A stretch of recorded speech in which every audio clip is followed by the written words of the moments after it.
the next. What's up, YouTube? It's the one and only Division 18 and welcome back to another video. So we're 2 games away from Super Bowl 52 and today we're going to be talking about the Philadelphia Eagles versus the Minnesota Vikings in the NFC Championship game. Unlike the AFC side of the NFL, these are the top 2 seeds going head to head to see who's the best in the regular season and now concluding the playoffs. We're only one Sunday away, but we're going to talk about who has the edge and what do the Philadelphia Eagles have to do to win and prove that they've been the #1 seed all season long, or what do the Minnesota Vikings have to do to win to prove that they're not the luckiest team in the NFL and be the first team to play in a Super Bowl hosted by their own stadium. I'll leave my prediction at the end of the video, so make sure to leave yours in the comments down below so we can talk about this NFL playoffs and talk about this game specifically. Also, make sure to leave a like and subscribe to the channel to join the road to 1K subs and the Super Bowl. But other than that, we have Eagles Vikings.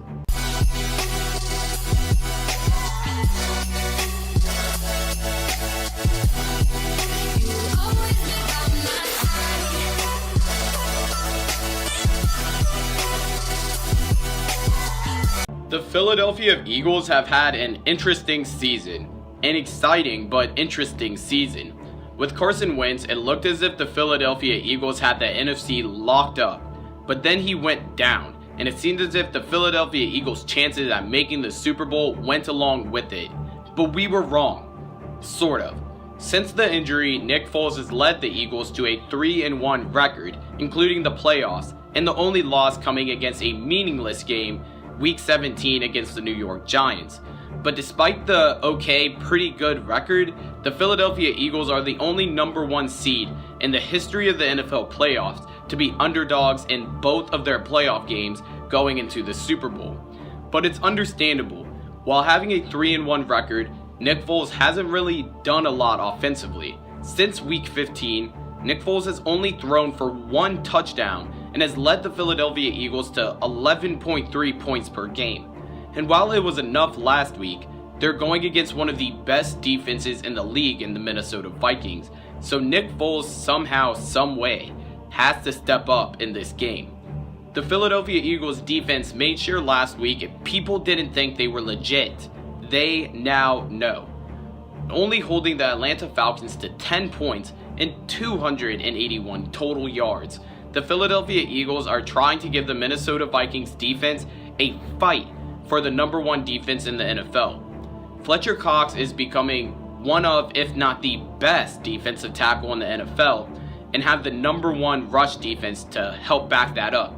While the defense has already proven itself to me, they have to play the same hard-nosed game they played against the Atlanta Falcons, and Nick Foles has to find a way to put up at least 20 offensive points against the Minnesota Vikings. But that is no doubt easier said than done, especially when it comes to the Minnesota Vikings defense. Despite winning on the Minnesota Miracle, the Minnesota Vikings defense was dominating Drew Brees and the New Orleans Saints running backs for the first 3 quarters of the game. Despite giving up all of the New Orleans Saints points in the 4th quarter, they were playing against a future Hall of Famer with experience and everything to lose with his age. But still, the Minnesota Vikings defense played a fantastic game all around.